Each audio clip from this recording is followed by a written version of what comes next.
Le Bayern Munich prépare une mission dégraissage pour un coup de poker de 146 millions d'euros. Le club bavarois est sur le point de libérer 7 joueurs. André Onana sur le point de signer chez les Red Devils de Manchester United. Bonjour à vous, chers amis téléspectateurs d'Afrique Sport. C'est un réel plaisir, comme d'habitude, de vous retrouver dans votre revue de presse quotidienne. Que vous soyez au travail ou à la maison, vous restez avec nous pour ce tour de l'actualité sportive. Chers amis, que nous allons débuter avec le mercato estival et un joueur marocain. C'est le capitaine Romain Saïs, l'international marocain qui évolue du côté de Beşiktaş. Romain Saïs veut quitter le club turc.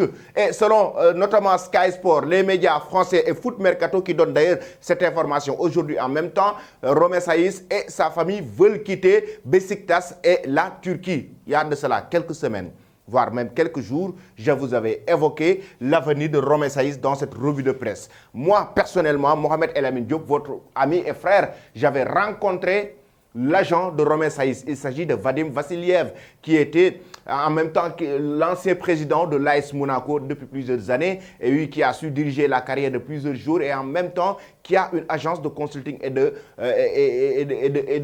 d'agents de joueurs qui s'appelle VV Consulting. Je l'avais rencontré personnellement, on avait discuté par rapport à l'avenir de Romain Saïs. Il m'avait donné une information exclusive pour me dire qu'actuellement, Romain Saïs, il y a un club français, un très grand club français, qui est sur le point de le recruter et qui a fait une proposition pour recruter Romain Saïs.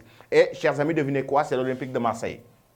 L'Olympique de Marseille, ça je vous donne cette information exclusive. C'est une information exclusive parce que j'ai discuté personnellement avec l'agent de Romain Saïs. Il s'agit de Vadim Vassiliev. Lui, il a reçu une proposition avec l'entourage et Beşiktaş, une proposition venant du club français. Il s'agit de l'Olympique de Marseille pour décrocher Romain Saïs. Ils sont en pourparlers, ils sont en négociation pour voir si le joueur marocain, le capitaine de cette sélection des Lions de l'Atlas, va quitter Beşiktaş pour rejoindre le club français. Il s'agit de l'Olympique de Marseille. Pensez-vous, chers amis, que c'est une bonne destination pour Romain Saïs? Vous donnez vos avis en commentaire. Après cela, nous allons parler d'André Onana. Le joueur camerounais, le gardien de but camerounais, est sur le point aussi de signer son contrat avec Manchester United dans 48 heures. 48 heures, retenez bien vos souffles. Dans 48 heures, André Onana soit va signer définitivement un contrat chez les Red Devils de Manchester United ou bien même va rester du côté de l'Inter de Milan. Mais il est très proche de signer son contrat parce qu'il y a eu un accord de principe entre André Onana et la direction de Manchester United. Et la somme s'élève à 50 millions d'euros plus 5 millions de bonus qui a été annoncé par Sky Sport et Fabrizio Romano. Actuellement, le gardien de but camerounais a donné son aval au club anglais et en même temps, Manchester United a fait 2 offres. La première a été rejeté complètement par cette équipe de l'Inter de Milan, Nerazzurri, et en même temps, les Red Devils ont insisté avec une deuxième offre. Cette fois-ci, cette offre reste plus ou moins concluante du moment où cette équipe de l'Inter réclamait a priori la somme de 60 millions d'euros et les 45 millions d'euros qui ont été offerts par cette équipe de Manchester United ont été refusés dans un premier temps. Ensuite, c'est une offre de 50 millions d'euros plus 5 millions de bonus actuellement sur la table. Les négociations sont en cours. Il reste quelques détails à régler, mais c'est très probable, dans 48 heures, il pourrait signer son nouveau contrat chez les Red Devils de Manchester United. Que pensez-vous de ce transfert, chers amis? André Onana, donnez vos avis en commentaire. Après cela, nous allons du côté de l'Italie. Justement, parlant de André Onana et de l'Inter de Milan, nous parlerons aussi de Corriere dello Sport et le pressing qui est mis sur Romelu Lukaku. Romelu Lukaku. Il y a un internaute qui m'attaque tout le temps en me disant mais on ne dit pas Romelu Lukaku, Romelu Lukaku. Effectivement. Merci beaucoup. Romelu Lukaku qui est sur le point, qui reçoit le pressing ou qui reçoit même une pression venant des Blues de Chelsea qui lui donne un ultimatum. 5 jours. 5 jours à choisir un club. 5 jours pour choisir un club. Et oui, Chelsea lui donne 5 jours selon le média italien Corriere dello Sport. 5 jours pour choisir son futur club. Déjà, il était après du côté des Nerazzurri de l'Inter de Milan. Il a joué la finale de la Ligue des Champions face à Manchester City avec cette équipe de l'Inter de Milan et il veut bien et bien rester du côté des Nerazzurri.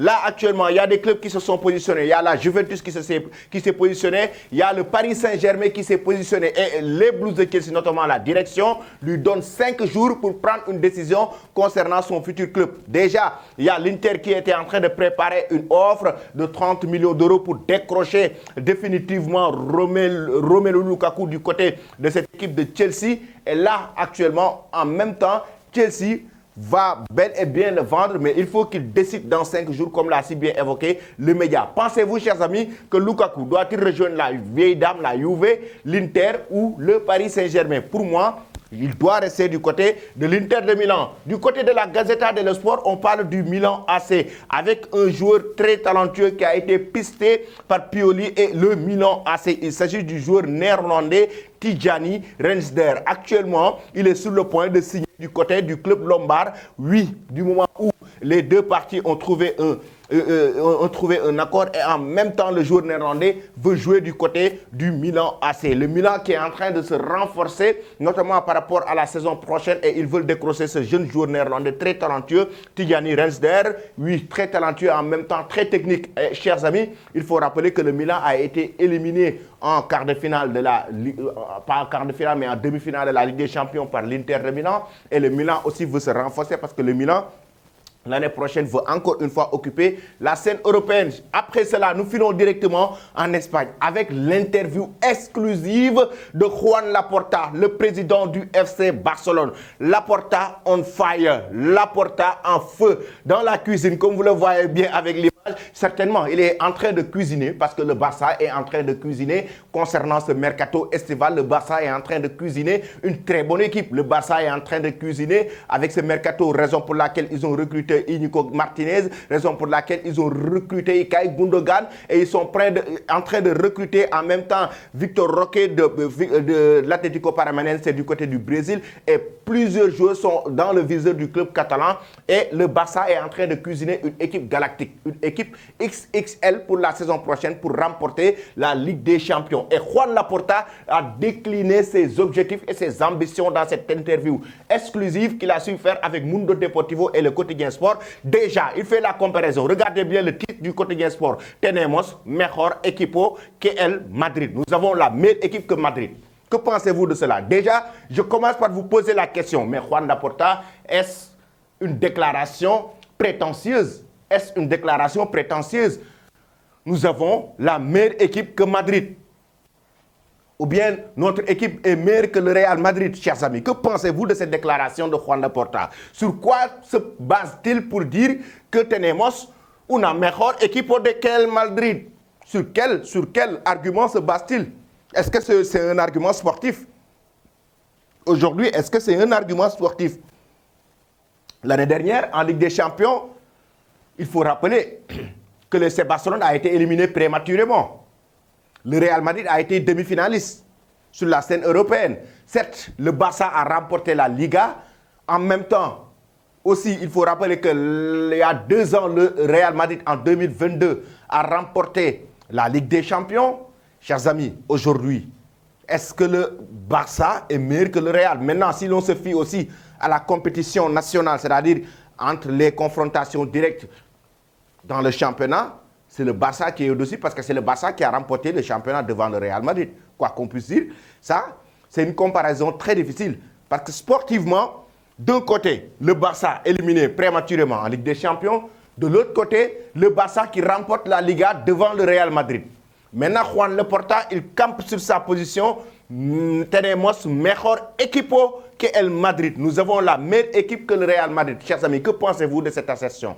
Que pensez-vous de cette déclaration ou de cette affirmation plus ou moins prétentieuse de Juan Laporta? J'aimerais avoir vos avis là-dessus en commentaire. En même temps, dans cette interview exclusive, Juan Laporta a évoqué la situation de Lionel Messi. Pourquoi il a rejoint l'Inter Miami? Il a carrément accusé le Paris Saint-Germain pour dire que Messi a eu une saison très compliquée et très difficile au sein du club de la capitale française, au sein du Paris Saint-Germain. Le PSG ne lui a pas donné autant de respect qu'il devait lui donner. Maintenant, lorsque Messi avait décidé de rejoindre l'Inter Miami, son père voulait qu'il retourne au Barça. Même Messi voulait retourner au Barça, mais le fair play financier les a handicapés et ils l'ont carrément évoqué au jour. Et Lionel Messi les a dit carrément qu'il a pris sa décision de rejoindre l'Inter Miami.